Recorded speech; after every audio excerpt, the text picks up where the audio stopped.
Testing mic 1 2. Testing mic 1 2 3 4. So I hope you guys can hear me today. Oh, I actually forgot my BGM. Hold on, let me get my BGM. Okay, there we go. So alright, Kon-Kazu everyone. This is your electro student Vtuber, Natsuki Kazuya. So today we're going. Good morning, everyone. So today I'm actually going to post to actually learn how to use Adobe Premiere Pro. So you guys can come to me and learn this together for noob editings, for noob learning how to do editing like a noob. We can do it even better maybe because I haven't actually learned how to use Premiere Pro. So when I first started out, I only used a software called Vegas Pro actually.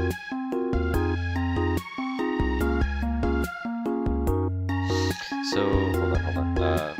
Before anything, I think let me send a bit of a post.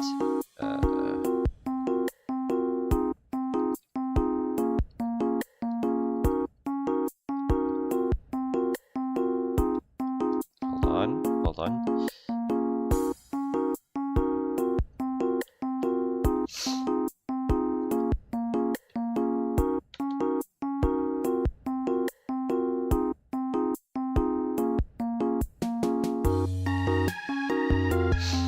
Okay, this seems to be okay. So alright, I think I'll start with opening a new project. Oh, there you go. And now you can actually see my stuff. I'll just change to sample media instead. So a tutorial, going home project, and some footage. Oh, so you can actually see my SD card there. Okay.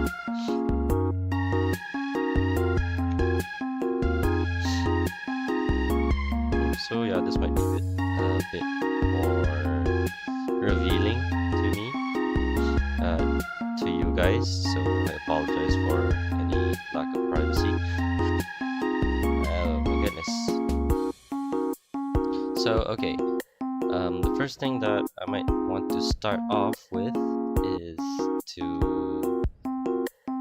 if I wanted to learn Premiere Pro, I should go with the user guide.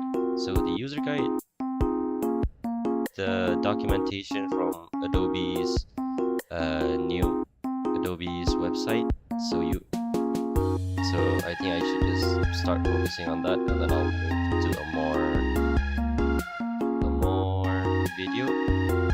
video based tutorial. So I mean, I'm not actually going to be the one teaching. I'm actually going to be learning. So let's start off normally. So we create a project and import a clip.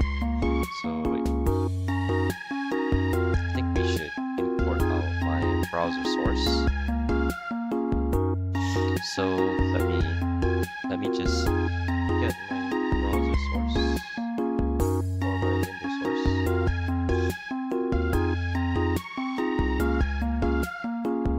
Yeah, there we go. Okay, so first of all, let's find this, create a project and import a clip.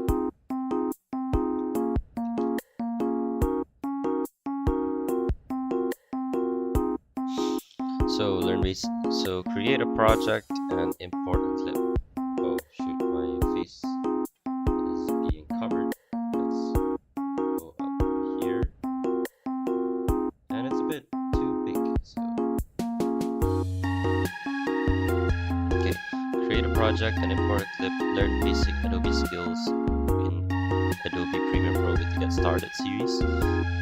Get familiar with the workspace and how to create new projects. What you need, download some of the files. Oh, okay.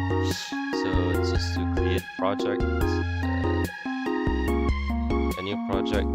Okay, just so you can see, because I've already created a project here, so it's gonna be tough balancing both screens at once.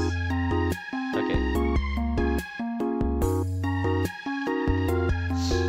So let's just name this intro video.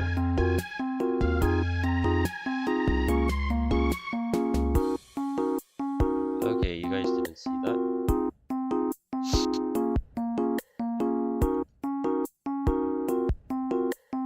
Okay, so we need to come back over here and create a project. So open a Premiere Pro project file by double clicking it, or click open project at the start screen and select a file. To create a new project file, click new project in the start screen, choose a name, browse to choose location for the project file, and click OK. To import media files, I think we should just download the sample files here. It will actually take a while. So to import media files using the media browser panel, browse to the files you'd like to import, select the clips you want to work within Premiere Pro, right click one of the selected clips and choose import. Once the media is imported, you are ready to edit. As you edit, be sure to save your work. Choose file save periodically. Okay, that seems basic enough. So we'll go to a much harder one. I'll go to a much harder one. The workspace overview. Understand the basic user interface to become familiar with Premiere Pro. So each panel has a specific purpose. You can resize or reposition them. All panels are accessible in the window menu. Workspaces, preset layouts with panels displayed that are useful for particular tasks, such as editing video or working on audio. To reset a workplace, choose Window, Workspace, and reset to Save Layout. So only one panel at a time will have a blue highlight indicating that is the active panel. It's helpful to understand the key Adobe Premiere Pro interface design elements, as this will make it easier to explore the application and learn new features. Let's begin by opening an existing project. I'm going to double-click here on this 0102 interface overview project file, and double-clicking it is going to open the project in Premiere Pro. The first thing I'm going to do here is make sure I'm in the editing workspace. Now, a workspace is really just a preset layout for the application. I'm going to move things around a little bit here. I've got a number of different panels that I can work with. I'm just going to shift these around in a really noticeable way so that it's easy for you to see the difference. And right at the top of the screen, I've got this word editing, which is the editing workspace. We've got a number of different workspaces for different purposes: color, work, effects, audio, and so on. Now let's say I know that this workspace is wrong. I'm going to click on this menu right next to the word editing, and I'm going to choose reset to saved layout. And that's going to put things back the way they were. I recommend that you go through this process at the beginning of every workflow that you follow, every tutorial that you watch, every book that you read on how to use Premiere Pro, because you'll find that pretty much all of the lessons that you see will use the default layout so that people can follow along. Now, on the subject of panels, I want to draw your attention to this blue highlight outline. Right now, the timeline panel is active. That's where you build sequences and make movies in Premiere Pro. Now, if I click at the bottom left, the project panel is active. Depending on the active panel, you'll find that you get different menu options and things will work a little bit differently in Premiere Pro.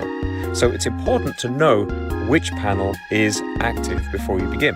Just keep an eye out for that blue outline. Each panel has a name at the top of it. Right now in the project panel, next to the name, you'll find a panel menu, just like the one we used a moment ago to reset our workspace. This menu is called the panel menu, and it gives you options that relate specifically to that panel. It's important to be clear about which kind of menu you're looking in. Here I'm looking in the panel menu, but you'll notice, for example, on the timeline, there's a wrench icon for what's called a settings menu. In both cases, you're going to see options that relate specifically to the panel you're clicking on. where you see the name of a panel, in this case the project panel, it's referred to as a tab. So here we've got the tab for the project panel. Now I'm clicking on the tab for the media browser. Again, it's good to know the name of that because if you look up tutorials, you'll find that these different name headings are referred to as tabs, and now you'll know where you're looking. We also have a right-click menu. If I right-click on one of these items in the sequence over in the timeline panel, you can see I've got a number of options that relate specifically to that clip. And you might already be able to see that selection is extremely important in Premiere Pro. I'm getting options for that clip, not the one next to it. Every panel in Adobe Premiere Pro is listed in the window menu. So if you're ever hunting for a panel, don't worry about it. Just look for it on this menu and it'll come up when you select it. Here, for example, I'm choosing the media browser, and now the media browser has come to the front. Even though it was kind of already displayed in the interface, it was hidden behind the project panel, which I'm going to go back to right now. So now I'm going to go to the File menu. I'm going to choose Close Project. And that's an overview of the key design elements in Adobe Premiere Pro. Oh, so that wasn't so bad. Okay, let's just choose a clip. I'll just go for a tutorial of this footage. So we create.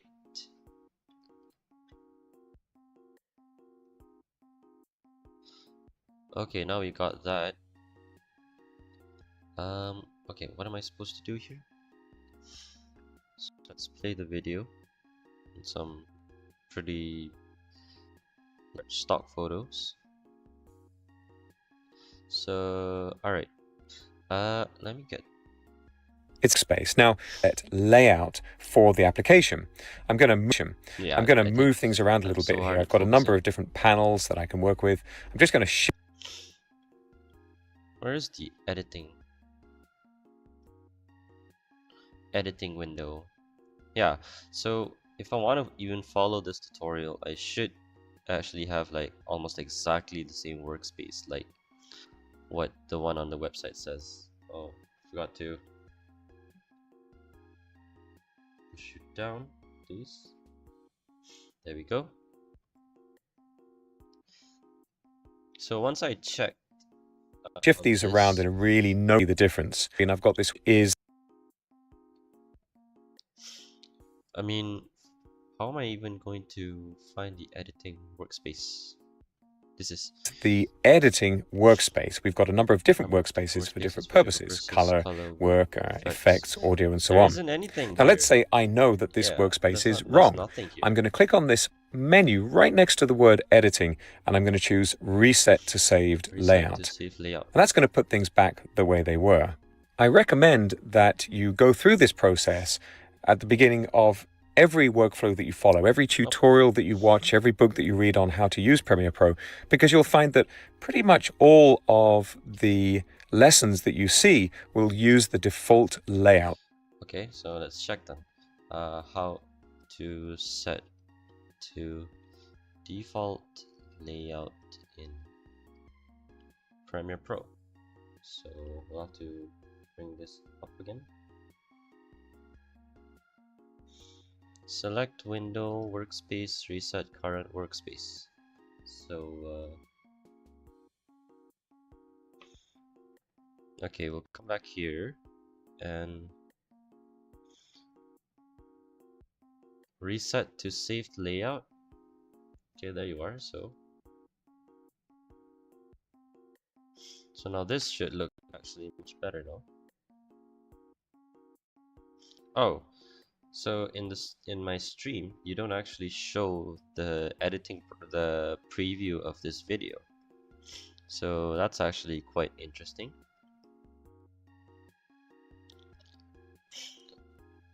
So if you guys, okay, you guys can't actually see it. So a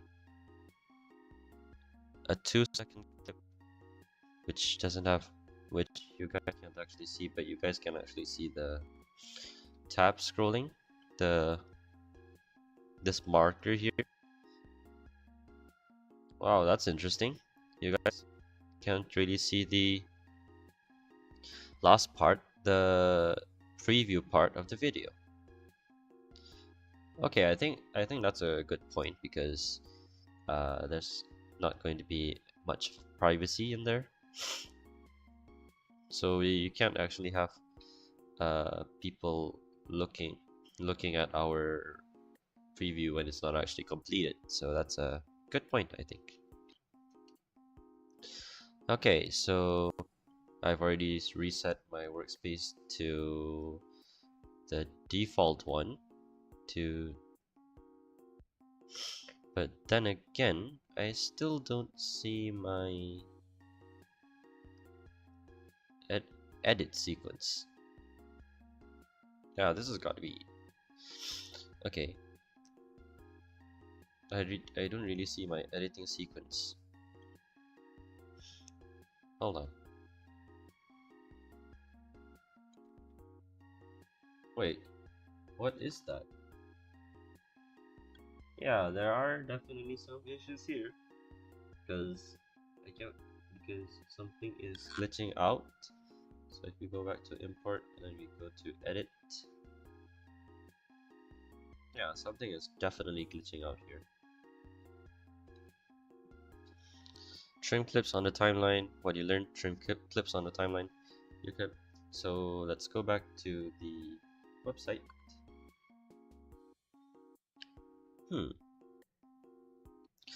You can extend or shorten the part of the clip included in the sequence as long as there is footage available in the original clip.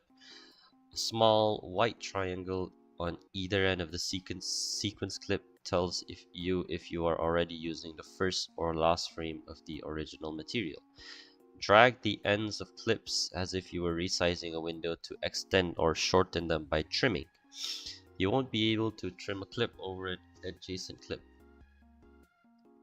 Use the ripple edit tool to trim clips without leaving a gap or to push adjacent clips later in the sequence. Use the rolling edit tool to adjust the timing of an edit between two clips. Extending one clip by the same amount, you shorten the other. To prevent unwanted changes, you can lock a whole track by clicking the padlock icon on the track header. Remember to choose the selection tool when you have finished the trimming tools. For this lesson, I'm using the project file 0501 trim clips on the timeline. And you'll find that project file with the media associated with this lesson. Just double-click on the file to open it in Premiere Pro.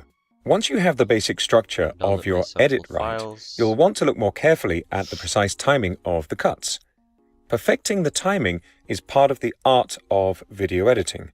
Changing the part of the clip you've added to a sequence is called trimming. Let's try this. I've got a sequence open in this project, and this is a pretty reasonable edit with music, voiceover, and multiple visuals. But we want to adjust the timing. Take a look at this clip. I'm going to zoom in a little bit on the timeline with the navigator here. And we can see we've got this kids rolling a tire shot. And let's say I want to make the clip shorter. I want to remove part of the clip. Probably the quickest way to do this is to click and drag on the end of the clip you want to change. You'll notice as the cursor gets close to the edge of the clip, you get a red arrow indicating that you can trim. In one step, I'm going to click and drag, and as I do, you'll notice the program monitor updates to show the last frame of the clip I'm adjusting. You can see it's changing as I drag with the mouse. Oh, okay. On the right-hand side of the program monitor, I'm seeing the first frame of the clip after this one. This helps me to decide on the content I want to use. I'm going to release the mouse and the trim has been made. You'll notice that I've left a gap. I'll just move the playhead back so you can see that clip again. This is a perfectly good way to work, but it does leave a gap on the timeline, which kind of makes it a two-stage process. You need to deal with the gap, unless, of course, you put it there on purpose to add another clip. I should note that by clicking and dragging in a single step, it's a little bit faster to trim. If I single click and release the mouse, I get a trim handle. And when I drag to adjust the last frame of the clip and release, the trim handle is still there. I can click on the background of the timeline to remove that trim handle. Those trim handles are useful for more advanced trimming workflows, but we don't really need them right now.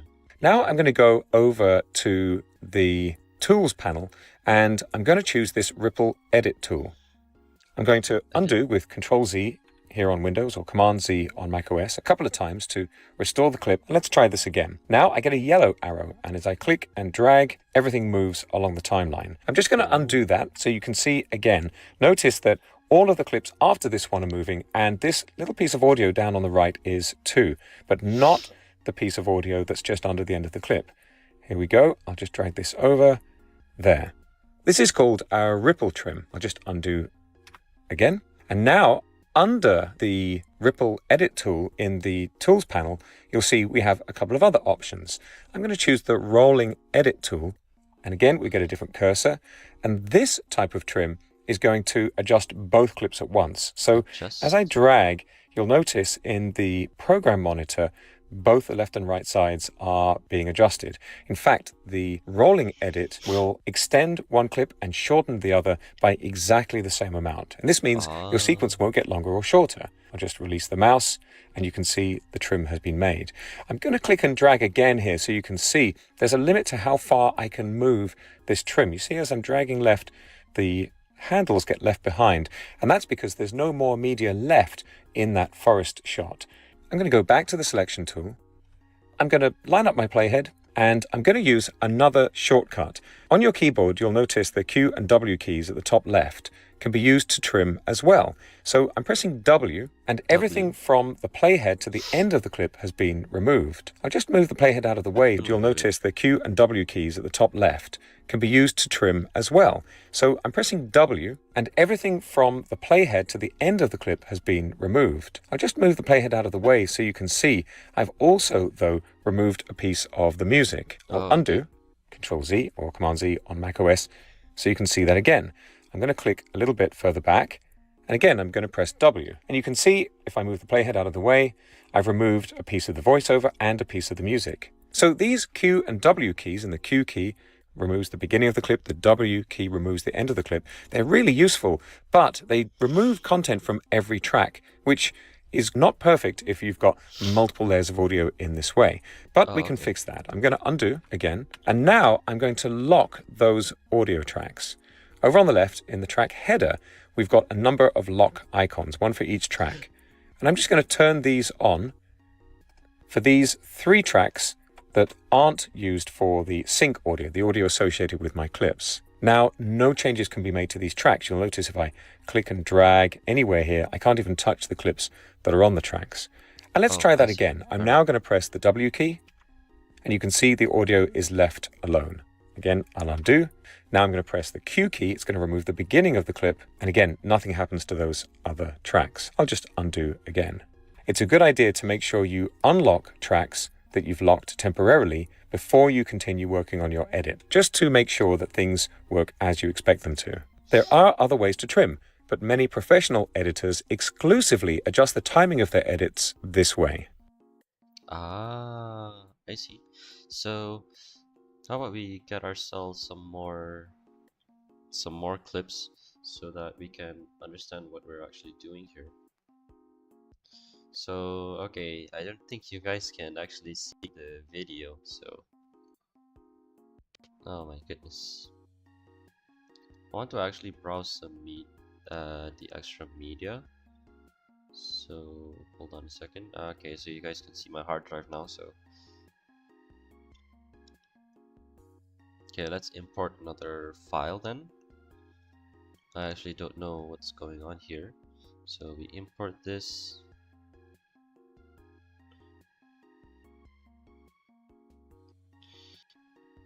Okay, was that actually correct? Did I actually import it the right way? Okay, put this clip on top, and then we'll put this clip over here. Yeah, you guys can't actually see it, but you guys can't actually see the preview, but you guys can actually see what I'm actually doing with these clips.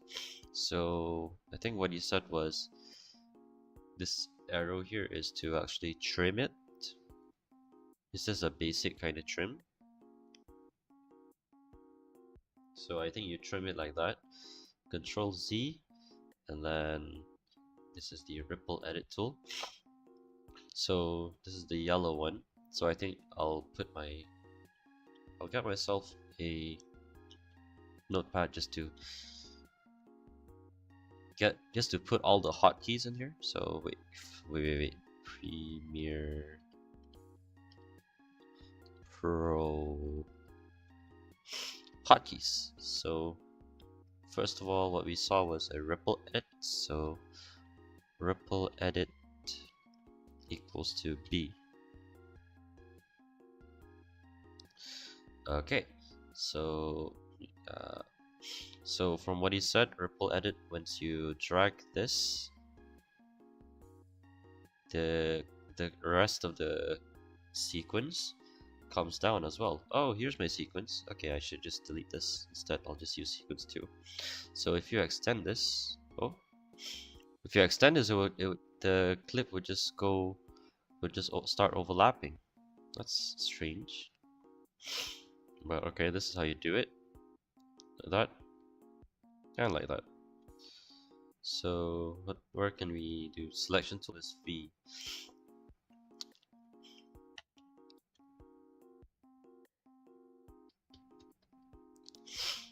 Selection tool is actually V. So that's a V. Then we drag the clips here. Oh, okay. When you learn trim clips on the timeline, if it's rolling edit, extending one clip the same amount, you shorten the other. So once you get back here, use the rolling edit tool.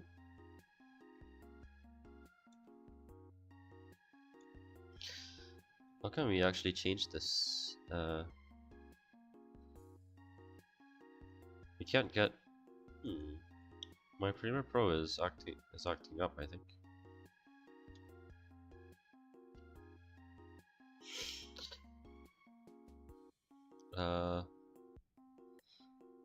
How can we actually right click this? This thing can't be right clicked at all.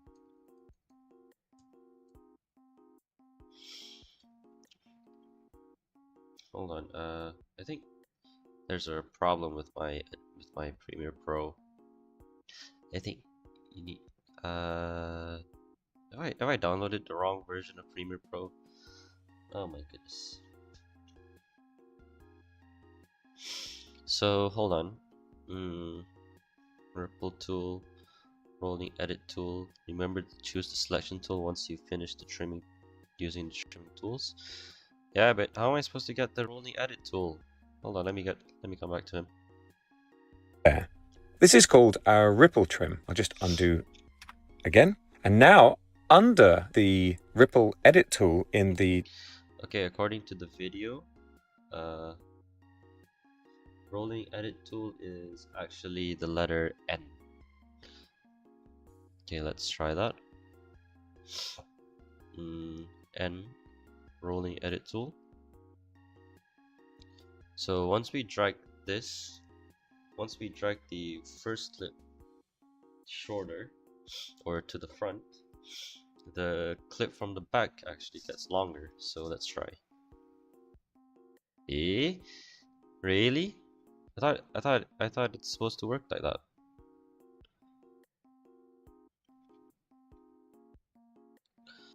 Tools panel.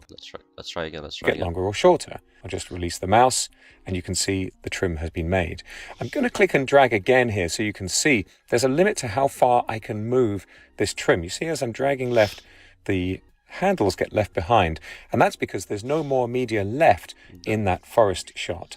Oh, okay. So wait, go back to the selection tool. Let's just say that what I'm trimming right now, we trim it like normal, and then we stretch this, and then we press the end button, and then we drag in the rolling tool.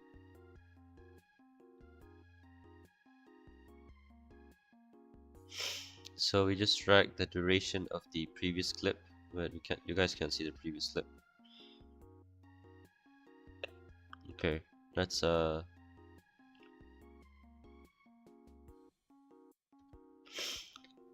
try and stretch this again.